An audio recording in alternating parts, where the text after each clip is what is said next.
ये वाला कर रहे थे हम लोग पीछे। Student explain which feature of speed time graph shows acceleration.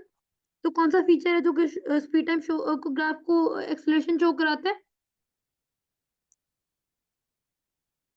Of course gradient. Student explain the acceleration of the person at time 40 minutes. 40 minutes पे एक्सेलरेशन निकालनी होगी तो क्या होगी?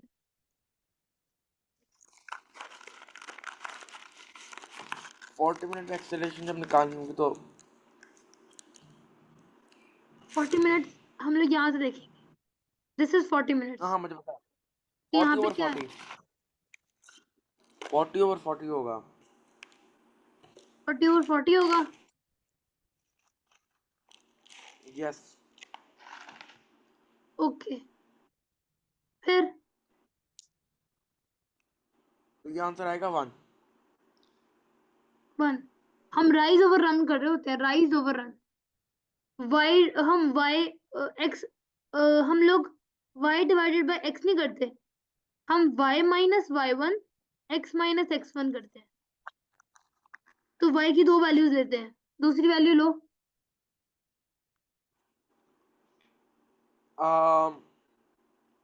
30। 30 y की। यस।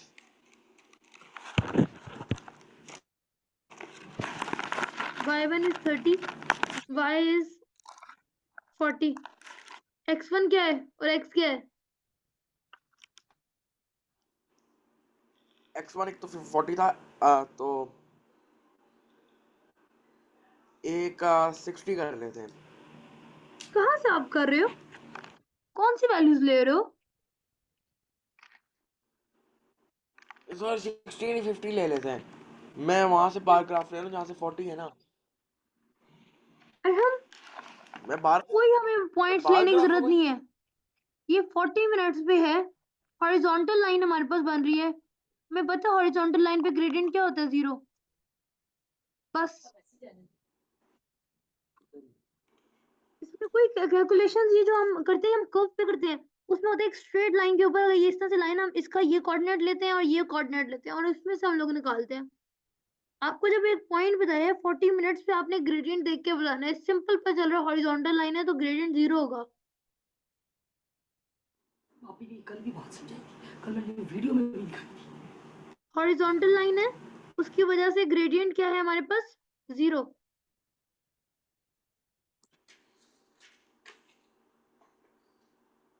अच्छा, इसके अंदर उसने हमसे इम्पल्स मांगा था, आपने फॉर्मूला बिल्कुल ठीक लिखा है, I is equal to M V minus U, और जो आंसर है वो भी बिल्कुल ठीक है। Calculate the average resultant force applied to the train as it slows down. I is equals to PT. आप I is equal to FT लिखोगे, PT नहीं। PT क्या है? Impulse is equals to force into time. I is equal to F into T. ठीक है? या फिर आप मतलब इसको I की जगह डेल्टा इम्पल्स सही है, ठीक है? तो हमारे पास इम्पल्स क्या थी? 3.2 into 10 raised to power 7। हम लोगों ने फोर्स निकालनी है, टाइम उसने हमें बताया हुआ है 80 सेकेंड्स।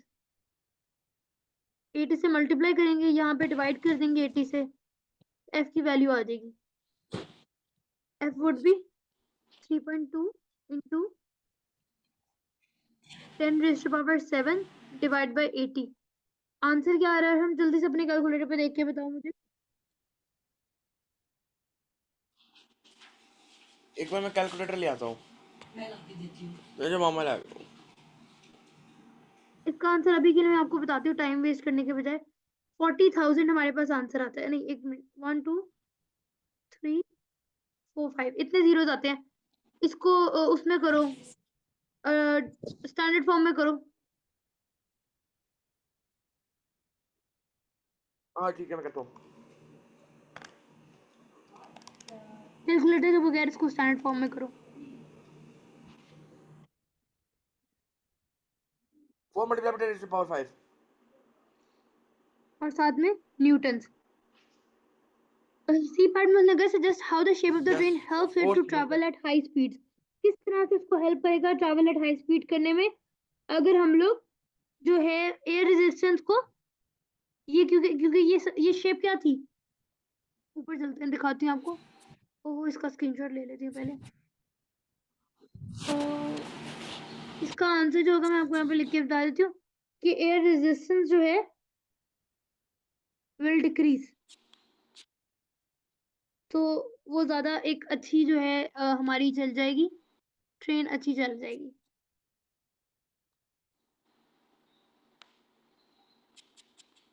ओके ऊपर चलते हैं। ये देखो इसकी शेप जो है ना, ये वाली जो आगे से बेंडेड ये वाली शेप है, ये कॉनिकल। इससे क्या है कि हमारे पास एयर रेजिस्टेंस कम कम यूज होगी, कम जाएगी। अगर एक फ्लैट सरफेस होगा ना, इसका बिल्कुल स्ट्रेट ऐसे डब्बा सा, तो इस पे एयर रेजिस्टेंस बहुत ज्यादा एक्ट करेगी, इस पर एयर रेजिस्टेंस बहुत कम होगी। ये जो शेप है ये उस तरह से हमारे पास हेल्प करेगी। ओके नेक्स्ट उसने हमें कहा है the train took 80 seconds to reduce its speed from this to this, explain why with the same braking force the train takes more than 80 seconds to reduce it from 42 to 0।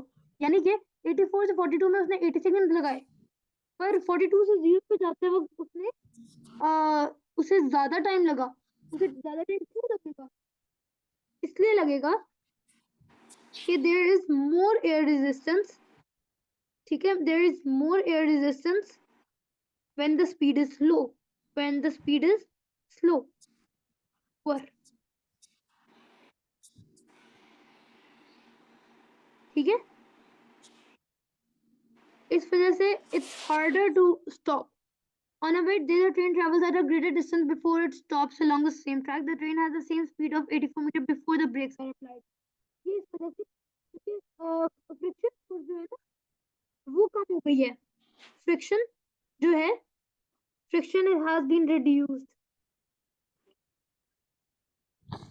हाँ between the rails and the train। जो train की rails है उनमें जो friction है वो कम हो चुकी है। उस कम फ्रिक्शन की वजह से जो है वो ट्रेन जो है वो इजीली ज्यादा इजीली जो है डिस्टेंस वो सेम स्पीड पे जो है वो जा पा रही है।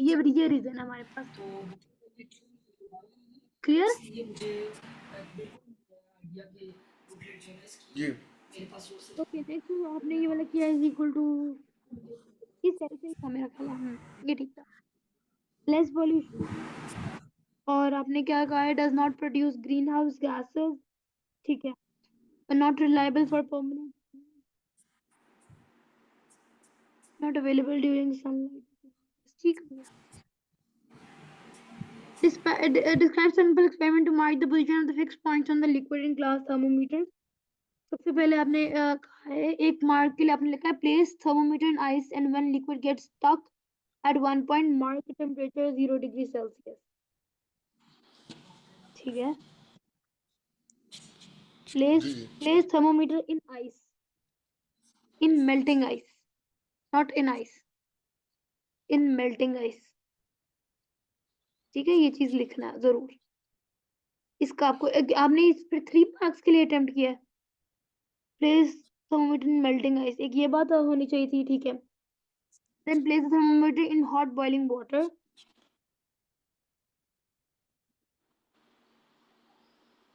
and wait for the liquid to expand when the liquid stop at the mark temperature 100 degrees Celsius। ठीक है a scientist is measuring temperatures। ठीक है would not be at the temperature of minus 90 degrees Celsius is lower than freezing point of the with solid। ठीक है sensitivity को increase करना क्या होता है that have stated design change that increases the that have more temperature। Would the sky state a design change in thermometer that increases the sensitivity of liquid in glass thermometer। Increase करनी है आपने sensitivity को, तो आप कह रहे हो that have more temperature and oh okay तो आपको use a liquid, कुछ बताओ तो सही। Use such a liquid that have more that expands more।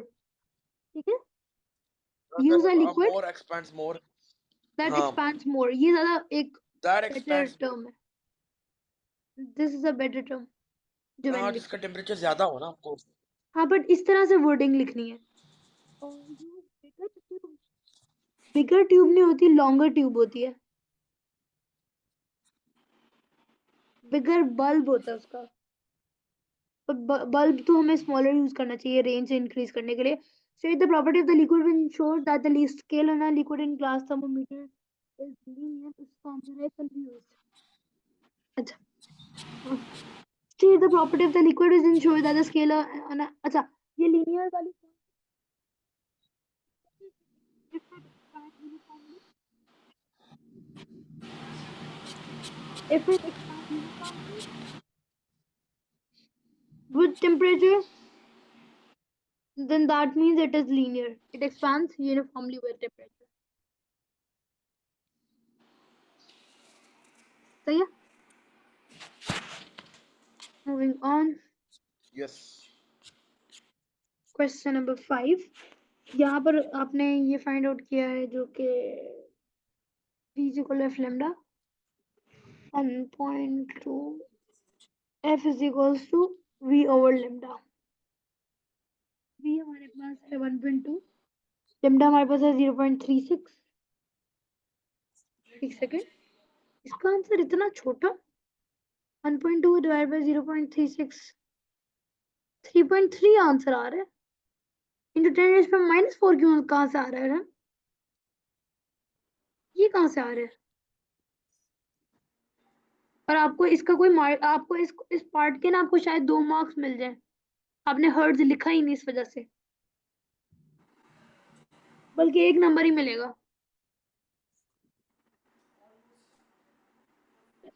जरा ध्यान से काम किया करो। Okay, this is sound. अच्छा, उसने कहा था on figure 5.1 draw 3 crest of the reflected wave. आपने ड्रॉ ही नहीं किए।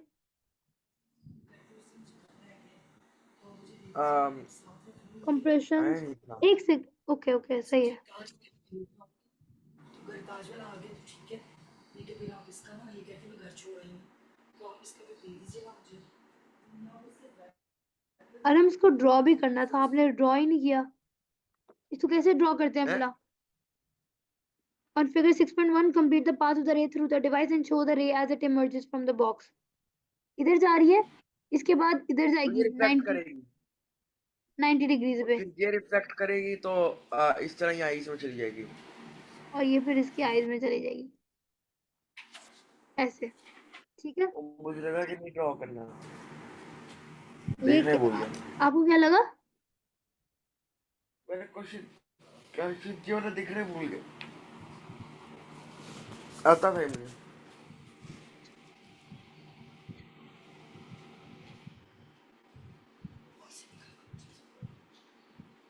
ठीक है, ये भी ठीक है।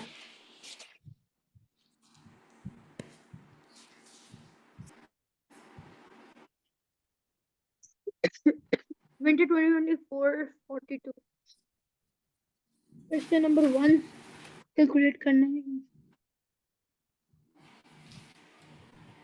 ठीक है, शाबाश। फ्रॉम O टू A हमारे पास एक्सेलरेशन जो है वो इंक्रीज कर रही है। From A to B acceleration becomes constant. ठीक है, कांस्टेंट एक्सेलरेशन हो रही थी।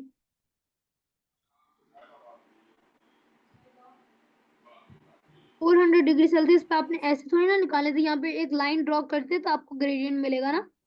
टेंजेंट ड्रॉ करना था हम।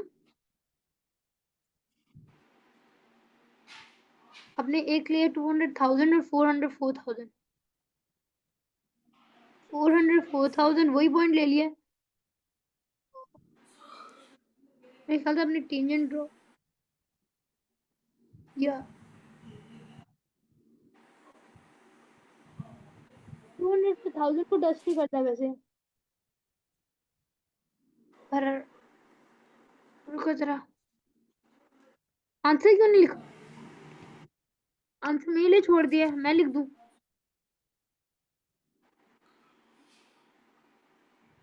शायद मैं हो सकता छोड़ दिया हो, मतलब लिखना बोल दिया हूँ मैं, आगे के हो नेक्स्ट सकता है क्वेश्चन पे छोड़ शायद दिया हो, मेरा याद। दिल ना किया हो। मैं मामा के साथ उस वक्त डिस्कस कर, और 400, मेरी नहीं बात सुनो, मैं कह रहा 400 था माइनस 220 होता है।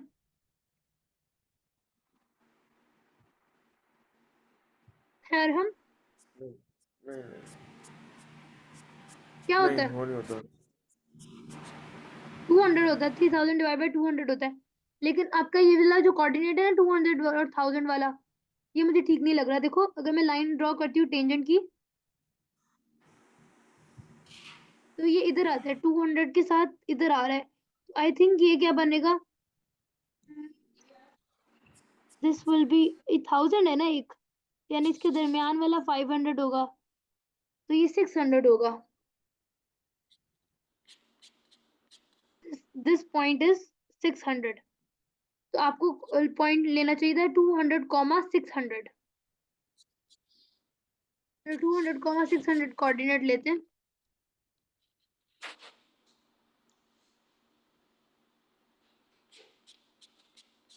600, 4000 माइनस 600, तो ये हो जाएगा 4000 में से 600 को माइनस करेंगे तो ये बन जाएगा 3400।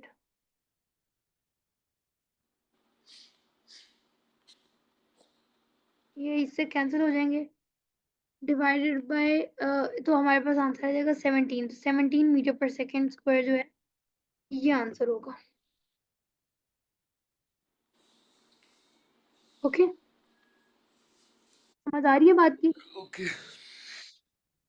नेक्स्ट उसने हमें कहा है rockets are used to launch satellites into space. When the satellite is released, the rocket returns to Earth. Explain in terms of force why the rocket reaches terminal velocity as it travels to as it returns to Earth, its velocity and air resistance increases. ठीक है, एक point तुम एक mark मिल जाएगा कि आपने velocity and air resistance increases. Air resistance का spelling गलत, एयर रेजिस्टेंस ये आता है। ठीक है, और इसके अलावा आप ये भी कह सकते हो कब तक इंक्रीज करेगा, until the resultant force is zero at terminal velocity। इस पॉइंट को मेंशन कर दोगे ना तो आपको ये 2 नंबर मिल जाएंगे।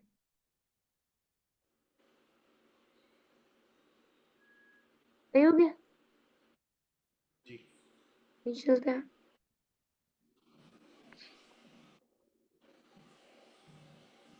सही है, ठीक है।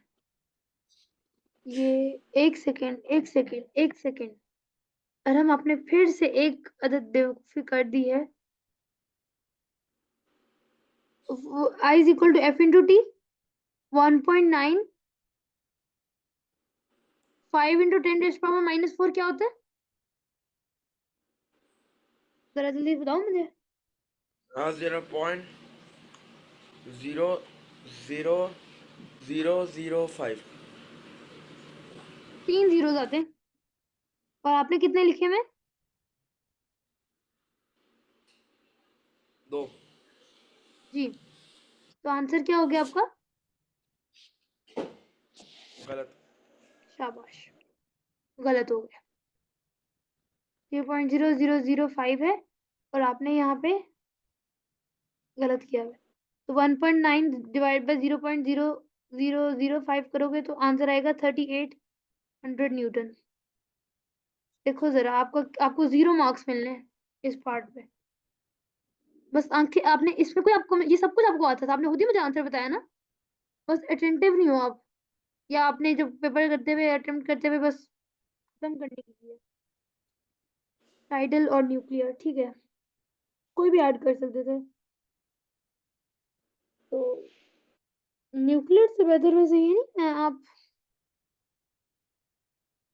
सोलर पैनल, एक आप सोलर पैनल से लिख लेते, ठीक है। टाइडल ना लिखो, न्यूक्लियर न्यूक्लियर न्यूक्लियर सन नहीं आती रेडिएशन में, न्यूक्लियर के लिए सन की जरूरत नहीं आती होती। आती है, नाम से टी में लिखा हुआ न्यूक्लियर है उसने। I don't think so, nuclear would be better. ये टाइडल आपका हो सकता है, टाइडल मैं कह देती हूँ, बल्कि टाइडल से भी बेटर जो होगा ना वो हाइड्रो इलेक्ट्रिक होगा। इन दोनों को ज्यादातर लिखना ना, एक सोलर पैनल्स और एक हाइड्रो इलेक्ट्रिक। सोलर पैनल्स को डेफिनेटली लिखना है जब भी वो सन के बारे में बात करे, प्रेफर्ड ये है, ठीक है।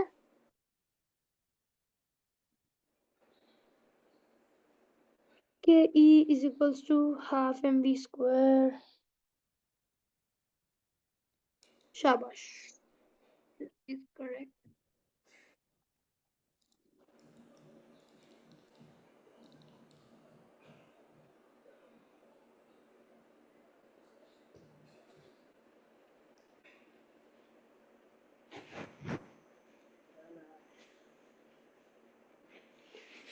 ठीक है, क्वेश्चन नंबर 4 में उसने कहा है डिफरेंस बताओ before evaporation happens before the boiling point is reached, boiling happens throughout the liquid, whereas एक second, evaporation happens before the boiling point 100 is reached. ये तो है ही पता नहीं क्वेश्चनेबल क्वेश्चन आंसर आपका. Boiling happens throughout the liquid, whereas evaporation happens on the surface of the liquid. इसका आपको एक मार्क मिल जाएगा. Evaporation happens, आप इसको कह सकते हो कि evaporation happens at any temperature. Evaporation happens at any temperature, while boiling happens only at fixed temperature. Bracket में लिख दो 100 degree Celsius. That's how you should write. As the water is heated, the pressure of the gas inside the cooker increases. Explain this increase in pressure in terms of particle. The water gains kinetic energy. Okay. Leading up to frequent collision between the walls of the cooker and the particles of the water as the particle exert more force per unit area, hence pressure increases.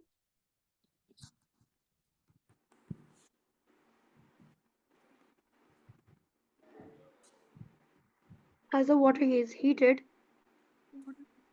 energy collision होती है. ठीक है, शाबाश, इस पर आपको 4 out of 4 मिलेंगे. सारे पॉइंट्स आपने लिख दिए. क्वेश्चन नंबर 5 में उसने कहा है it absorbs radiation from the sun very well and emits the heat and conduction. ठीक है,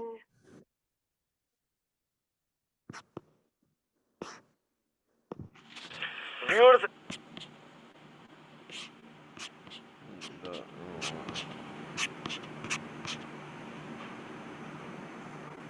as the frequency of 3500,000 leads to less wavelength, hence length diffraction, hence. आपके ना इंग्लिश जो है ना यहाँ खत्म हो जाती है, मुझे समझ नहीं आती है इंग्लिश कैसी इंग्लिश है.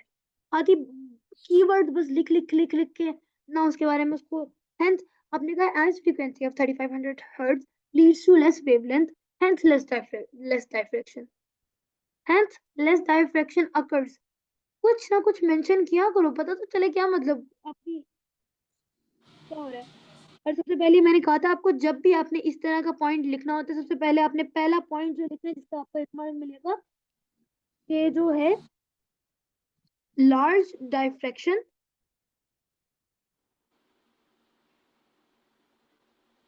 when the gap size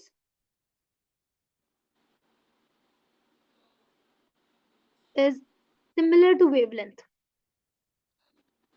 कभी भी इस तरह का सवाल आएगा, आपने हमेशा ये बात लिखनी है. इसकी हमेशा 2 मार्क का होगा और इसका आपको हमेशा 1 मार्क मिलेगा. जो मर्जी क्वेश्चन हो आपने ये लिखना है. क्योंकि इसकी देयर इज लेस डिफ्रेक्शन, क्योंकि शॉर्टर वेवलेंथ है जो आपने पॉइंट लिखा है. ठीक है, ये 1 मार्क आपको मिलेगा. इसका आपको 1 मार्क मिलेगा जो आपने आंसर लिखा है, और 1 मार्क जो मैंने साइड पे लिखा है इसका आंसर होगा.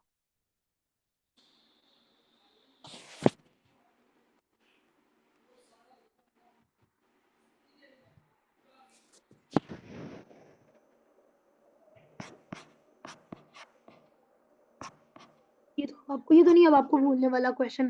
कितनी दफा आपने इसको अच्छे तरीके से कर दी है. ये पेपर में भी आया था ना आपका.